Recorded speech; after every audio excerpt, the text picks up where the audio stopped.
La République populaire de Chine et la République du Niger ont noué des relations diplomatiques le 20 juillet 1974. Après avoir suspendu leurs relations le 19 juin 1992, les deux pays les ont rétablies le 19 août 1996. Depuis cette date, les relations bilatérales se sont développées rapidement et les échanges de haut niveau sont de plus en plus fréquents. Entre autres réalisations, la Chine a construit au Niger un complexe sportif, des logements sociaux, réhabilité le réservoir d'eau de Tella et financé le chantier de l'hôpital général de Niamey, le plus moderne de l'Afrique de l'Ouest. Ces dernières années, les deux parties ont signé de nombreux accords dans les domaines de l'énergie et des ressources naturelles. Un accord de coopération économique et commerciale a été signé et une commission mixte sur la coopération économique et commerciale existe entre les deux pays depuis juillet 2000. En 2011, cette même commission se réunissait pour la 5e fois depuis sa création. En 2013, le volume du commerce entre les deux pays s'élevait à 200 millions de dollars, une augmentation de 2,1% en glissement annuel.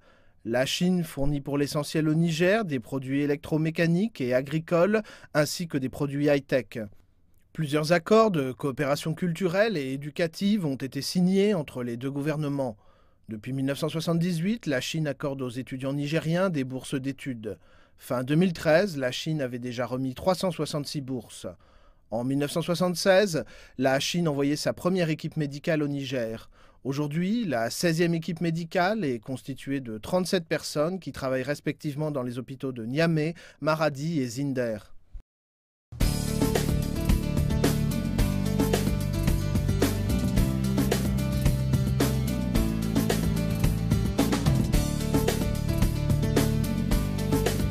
Vous ne pouvez pas ne pas conclure que la Chine est un grand partenaire du Niger et que la coopération entre nos deux pays est particulièrement fructueuse et bénéfique pour nous.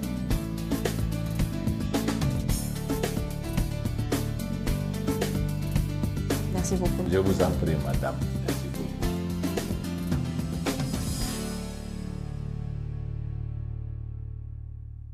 Bonjour, monsieur le ministre des Affaires étrangères. Vous êtes venu en Chine, c'est pour une visite d'amitié et une visite de travail à l'invitation de votre homologue chinois Wang Yi. Pourriez-vous nous raconter quels ont été vos objectifs avant votre venue en Chine et comment s'est déroulée cette visite jusqu'à maintenant? Merci beaucoup, madame. Ma visite, sur l'invitation de mon homologue, monsieur le ministre des Affaires étrangères de Chine, monsieur Wang Yi, vise à consolider et à raffermir les relations d'amitié entre nos deux pays. La Chine est un partenaire très important du Niger et il est d'usage que des pays qui ont tant d'intérêts en partage se rencontrent épisodiquement parce que ces rencontres sont l'occasion d'échanges de nature, en effet, à raffermir les bases des relations entre eux et à leur ouvrir des perspectives nouvelles. En l'occurrence, l'un des résultats auxquels nous sommes parvenus, mon homologue et moi, c'est de signer un traité en vertu duquel, désormais, nous allons instituer le principe de concertation politique et diplomatique régulière sur tous les événements qui concernent le monde, à l'effet de permettre à nos deux pays d'harmoniser leurs positions et de s'entraider dans les discussions internationales. Et vous avez aussi été reçu par le vice-président chinois, Li Yuanchao. Qu'est-il ressorti de cet entretien? J'ai eu, comme vous le dites si bien, le privilège d'être reçu en audience par M. Li Yuanchao, le vice-président de la République de Chine. Et à cette occasion, nous avons passé en revue les liens de coopération entre le Niger et la Chine. Je fais part à Monsieur le vice-président du sentiment de satisfaction qui anime les autorités nigériennes. Je lui ai transmis à lui et au président Xi Jinping les salutations de son Excellence Issoufou Mahamadou, président du Niger, et souhaité que la Chine poursuit ses efforts en faveur du Niger, tant dans le cadre de la coopération bilatérale que dans le cadre de l'effort qui est entrepris par l'État chinois dans différents domaines. Premier domaine, c'est celui de l'accès à des ressources concessionnelles chinoises pour des investissements en vue du développement du Niger dans un certain nombre de domaines d'infrastructures importantes. Je les remercie pour l'effort qui a été déjà fait en ce qui concerne, par exemple, le projet du transport de l'eau au profit de la ville de Zender, le projet de transport de l'électricité produite à Soras au profit de la ville de Zender, de Maradi et de Malbaza.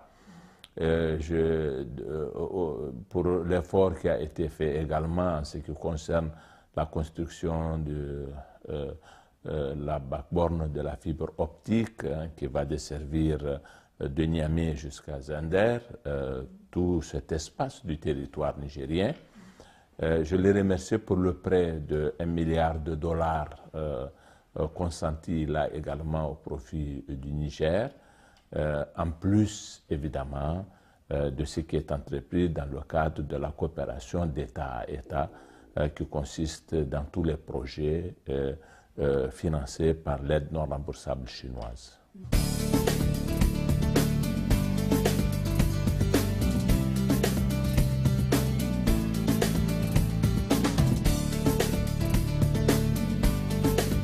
Vous ne pouvez pas ne pas conclure que la Chine est un grand partenaire du Niger et que la coopération entre nos deux pays est particulièrement fructueuse et bénéfique pour nous.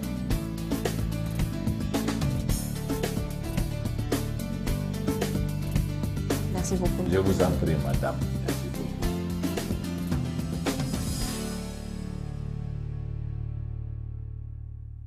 Et nous avons célébré en 2014, l'année dernière, les 40 ans de relations entre la Chine et le Niger.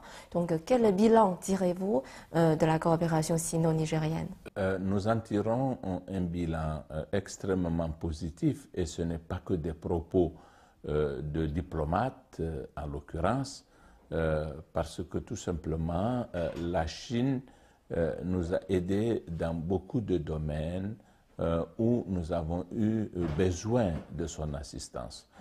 La Chine est en ce moment en train de construire, à titre totalement gracieux, au profit du Niger, un hôpital de plus de 400 lits qui va être le plus grand hôpital du Niger, tant par le nombre de lits que par la qualité du plateau technique. La Chine a construit au profit du Niger un pont dans la ville de Niamey avec des voies d'accès extrêmement modernes.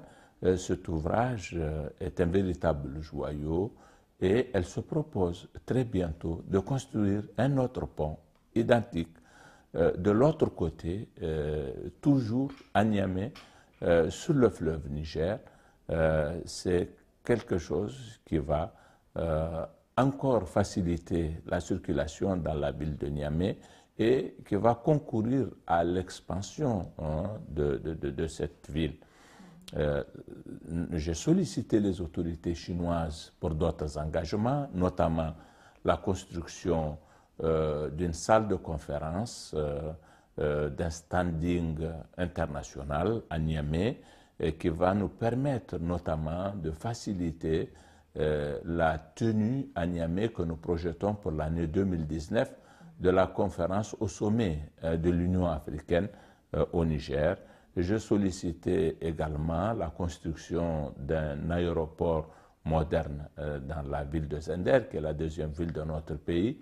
Et sur toutes ces nouvelles requêtes, les autorités chinoises ont fait preuve de bienveillance et nous allons mettre ça dans le pipeline du portefeuille des financements régulièrement consentis par la Chine au profit du Niger. Et je n'ai aucun doute que ces deux projets d'envergure du niveau de l'hôpital de référence vont également avoir cours. Pour toutes ces raisons-là, en plus de ce que fait la Chine, de ce qu'elle a fait par le passé en construisant le stade général Sénou Kounché à Niamey, d'avoir déjà mis en valeur les forages qui ont permis de desservir la ville de Zinder, dont la ville de Zinder se sert aujourd'hui, en plus de ce qu'elle fait dans le domaine médical, de la jeunesse, des sports, de l'éducation, de l'environnement, de l'agriculture, où la Chine compte mettre un accent particulier pour nous assister dans la mise en œuvre de l'initiative 3N, les Nigériens nourrissent les Nigériens. Donc, lorsque vous considérez tout cela, vous ne pouvez pas ne pas conclure que la Chine est un grand partenaire du Niger et que la coopération entre nos deux pays est particulièrement fructueuse et bénéfique pour nous. Et comme vous avez mentionné tout à l'heure que le Niger a obtenu un prêt de 1 milliard de dollars auprès de la Banque d'exportation et d'importation de Chine afin de financer les projets d'infrastructure dans le pays. Donc, pensez-vous que ce prêt est important pour le développement de votre pays? Absolument. Le problème des pays comme le nôtre, c'est la difficulté qu'ils ont d'accéder à des ressources à des taux compatibles avec leur capacité de faire face aux échéances de paiement du service de la dette. Et la Chine, à partir des décisions qui ont été prises lors de la conférence Afrique-Chine qui a eu lieu au cours de l'année 2012 ici, a mis à la disposition du continent africain un portefeuille de l'ordre de 20 milliards de dollars auquel donc le Niger a pu être éligible pour 1 milliard et à charge pour un pays comme le nôtre de proposer des projets à temps pour pouvoir disposer des financements chinois consentis dans le cadre de cette relation chino-africaine. Et nous allons faire des propositions de projets d'infrastructures qui seront très utiles pour le développement de notre économie. Les projets sont exécutés par des entreprises chinoises qui sont compétentes et qui sont surtout très rapides dans l'exécution des projets qui leur sont confiés. Et la coopération entre les deux pays couvre de nombreux domaines comme l'agriculture, l'hydroélectrique et l'infrastructure, etc. Donc, dans l'avenir, quel est le secteur le plus important pour la relation commerciale entre les deux pays? Le secteur le plus important, ça va demeurer le pétrole. La Chine a pu a pu permettre au Niger d'exploiter son pétrole. Et avec la Chine, nous nous proposons d'exporter notre pétrole brut. Nous sommes en train de nous entendre, et ça fait l'objet de mes discussions hier avec les responsables de la CNPC, sur les modalités de la construction de pipelines qui va nous permettre de nous raccorder au pipeline Tchad, port de Kribi au Cameroun. Et les autorités chinoises, les autorités en particulier de la CNPC m'ont informé des perspectives très positives quant à leur capacité de produire davantage de pétrole et vraiment d'ici les 10 prochaines années, le Niger sera un pays qui exportera une quantité relativement importante de pétrole brut qui va lui permettre de disposer de ressources financières et qui vont servir le développement économique et la promotion sociale dans notre pays. Les 16 et 17 janvier dernier, des manifestations anti-Charlie Hebdo ont dégénéré en massacre au Niger. La dernière caricature de Mahomet, parue dans le journal satirique, a provoqué une explosion de colère dans les grandes villes du pays, notamment à Zinder, Agadez et Niamey, où des musulmans ont envahi les grandes artères à l'appel de certaines organisations de la société civile, au cri de Allah Akbar et Abba Charlie. 10 personnes ont trouvé la mort durant les 2 jours d'émeutes qui ont suivi. D'abord le 16 janvier à Zinder, la deuxième ville du pays, où plus de 300 personnes se sont réfugiées dans 2 camps militaires après que des violences aient fait 5 morts et 45 blessés.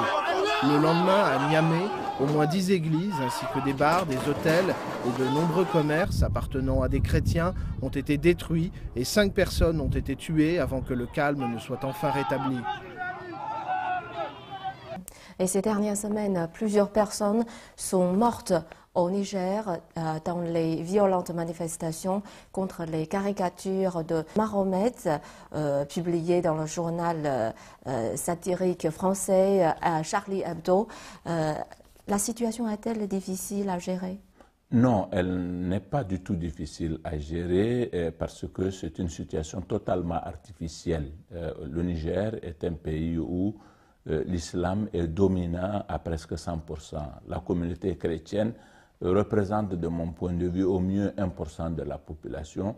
C'est donc une partie de la population qui n'est pas visible, qui n'attire pas l'attention, qui a un comportement qui ne choque personne, qui ne se livre à aucun type d'acte de nature à paraître comme étant provocateur les événements, en particulier à Niamey, se sont passés un samedi, ce n'est pas un vendredi. C'est des événements qui n'ont rien à voir vraiment avec l'islam ni avec Charlie Hebdo.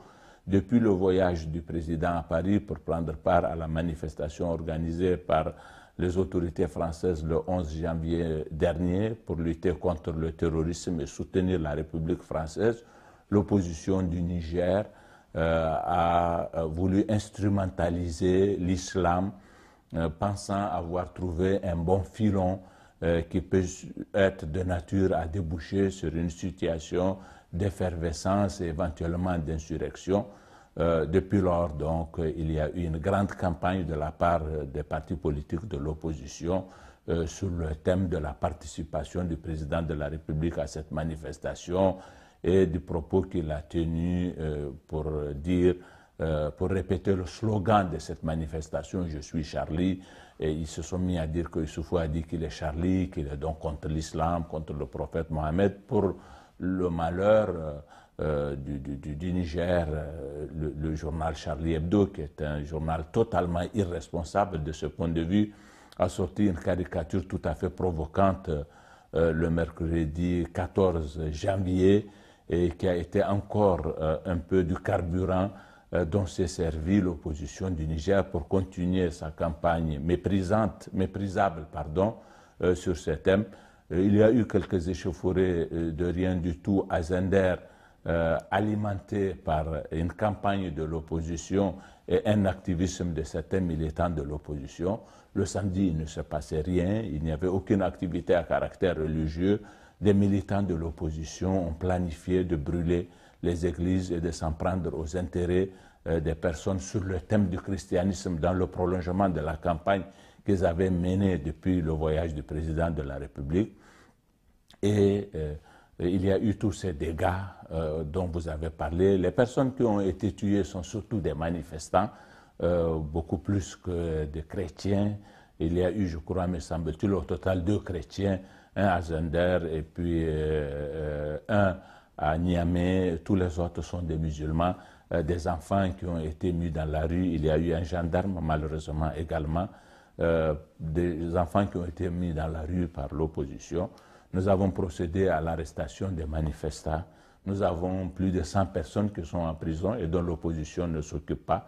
L'opposition a fait 2 déclarations depuis lors. Elle n'a pas désapprouvé les manifestations, elle n'a pas déploré les morts, elle n'a pas eu un seul mot d'émotion pour dire sa compassion aux personnes qui ont été victimes de cette situation, encore moins présenter de condoléances ou exprimer sa compassion à l'opposition. Elle a assumé ce qui s'est passé en indexant le président de la République comme ayant été à la base de ce qui s'est passé, d'avoir participé à la manifestation de Paris. Il n'y avait pas la veille de ces événements-là un seul indice qui aurait pu montrer qu'il y a un problème au Niger et au lendemain, pas davantage. Le Niger est un pays pacifique où les musulmans, les chrétiens vivent ensemble. Il n'y a tellement pas de chrétiens que ce n'est pas un problème et ça ne pouvait jamais susciter cette situation-là. Et le groupe terroriste Boko Haram fait régner la terreur dans le nord-est du Nigeria depuis 2009. Et désormais, il menace directement les pays voisins comme le Niger aussi. Donc, quelle est votre attitude face à cette menace? Cette menace est une menace très grave, très sérieuse. Le groupe Boko Haram s'est emparé d'arsenaux importants de l'armée du Nigeria et utilise des armes du niveau de celles que peuvent utiliser nos États, peut-être même des niveaux supérieurs à ce que peuvent utiliser nos États. Et plus il dure, plus il a accès à d'autres ressources, d'autres armements, plus ce mouvement va devenir fort. C'est un mouvement terroriste d'un genre singulier qui a la caractéristique, lorsqu'il opère, de s'en prendre à la population civile, de tuer de façon indifférenciée, avec une prédilection pour les meurtres des hommes. Ils prennent les femmes, ils se les approprient, ils en font des femmes, ils en font des épouses, ils en font des concubines. C'est un véritable désastre qui prévaut dans cette partie du Nigeria. Le Niger a été particulièrement actif pour sensibiliser la communauté internationale sur le danger qu'il représente. Et je pense que nous avons atteint notre objectif. La communauté internationale aujourd'hui est plus sensible à ce que nous avons dit. Pendant longtemps, nos partenaires ne voulaient pas trop s'engager ni sur le plan opérationnel, ni même sur le plan financier, considérant que c'est un problème qui concerne un État qui est très riche, dont le budget de l'armée s'élève à 4 milliards de dollars et pour lequel il n'y a pas lieu qu'on cherche des ressources ailleurs que dans le pays lui-même, mais au regard de la tournure prise par les événements et à partir du travail qu'un pays comme le nôtre, le Tchad, le Cameroun avons fait dans le cadre de la CBLT, aujourd'hui nous avons une bonne mobilisation de la communauté internationale, un soutien très fort à nos États et un engagement de la part de nos armées, l'armée du Tchad, à qui je rends hommage à ses autorités, mais aussi l'armée du Niger et du Cameroun. Et ensemble, nous allons essayer de combattre Boko Haram en espérant que le gouvernement du Nigeria sera en état aussi d'être coopératif après les élections qui auront cours dans ce pays le 14 février prochain. Je souhaite que ces élections se passent dans de bonnes conditions et qu'à l'issue de ces élections, nous ayons un gouvernement fort au Nigeria, quel que soit celui qui remporte ces élections, et que nous ayons à travers lui un bon partenaire. Et je crois que comme ça, nous serons en état de faire face à Boko Haram.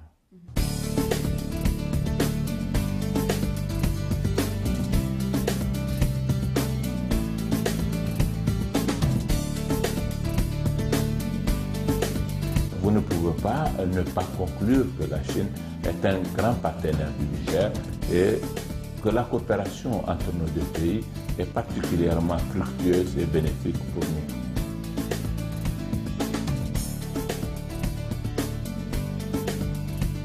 Merci beaucoup. Je vous en prie, madame.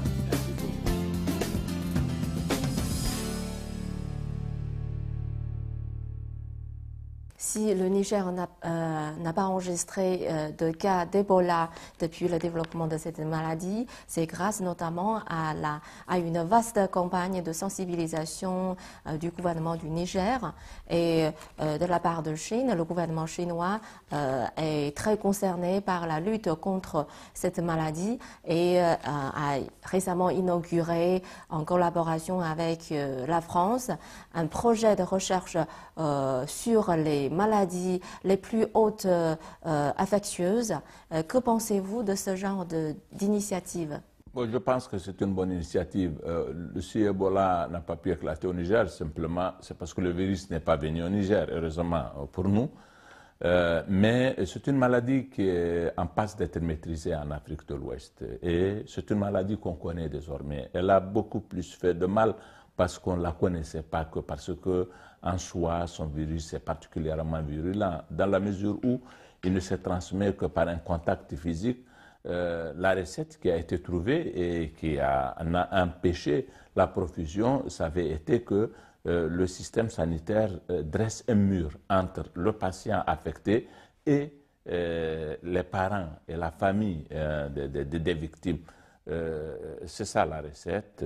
Et parce qu'on a utilisé ces recettes un peu faciles là, qui ont toujours été utilisées avec succès, qu'aujourd'hui on enregistre les succès que nous connaissons au Libéria d'abord, en Sierra Leone et en Guinée ensuite.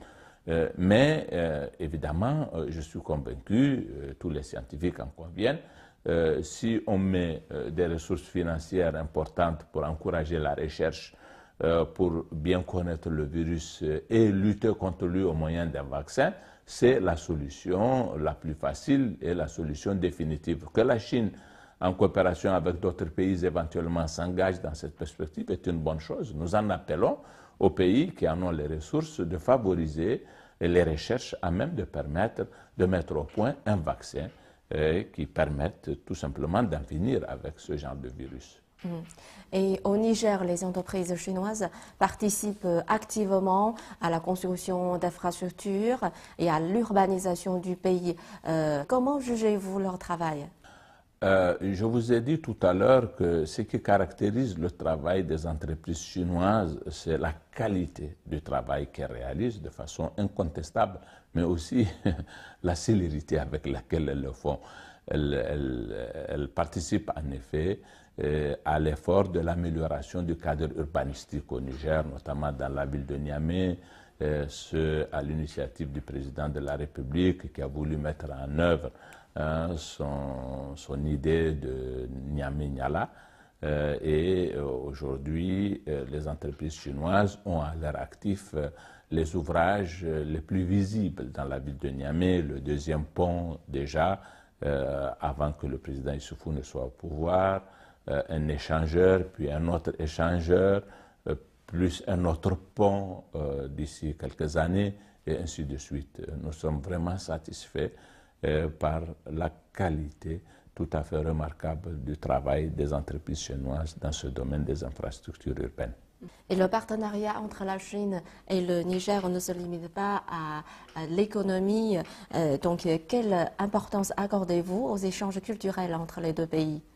La Chine accorde des bourses d'études universitaires, premier, deuxième, troisième cycle, pour des étudiants nigériens qui leur permettent d'accéder à des formations dans différents domaines. Et ce faisant, la Chine nous aide à produire des cadres dont nous avons besoin pour notre développement. Je voudrais donc féliciter le gouvernement chinois pour cet effort. Et elle a mis à notre disposition, que ce soit dans le domaine du football par conséquent, ou même dans le domaine du basketball et d'autres sports, des infrastructures importantes.